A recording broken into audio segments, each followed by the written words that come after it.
How do I transfer everything from one iPhone to another after setup? Don't worry, you will know the answer if you continue watching. Way 1. Transfer everything from iPhone to iPhone after setup via setup process. Step 1. Reset your iPhone and restart the setup process. Go. Settings General Reset, erase all. Setup restarts. Hello screen. Pick language, location. Quick start optional. Step 2. Start to transfer or restore data to the new iPhone. Align old or new iPhones. Quick start on old iPhone. Set up new iPhone with Apple ID. Post setup. Tap Continue.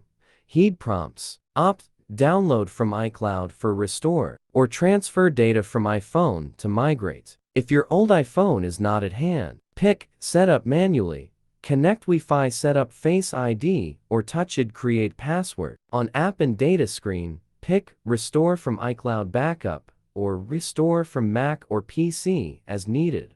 Option 1. Restore from iCloud Backup. Option 2. Restore from iTunes Backup. Option 3. Transfer from iPhone to iPhone after setup using a Mac. Way 2. Transfer data from iPhone to iPhone after setup via transfer for mobile. If you have important content stored on your new iPhone and you don't want to erase it, then the third-party tool Mobican Transfer for Mobile can help you directly transfer data from the old iPhone to the new iPhone. Steps: how to transfer from one iPhone to another after setup by using Transfer for Mobile. Step 1. Install and launch Transfer for Mobile. Step 2. Confirm the source and destination iPhone. Step 3. Transfer data to new iPhone after initial setup.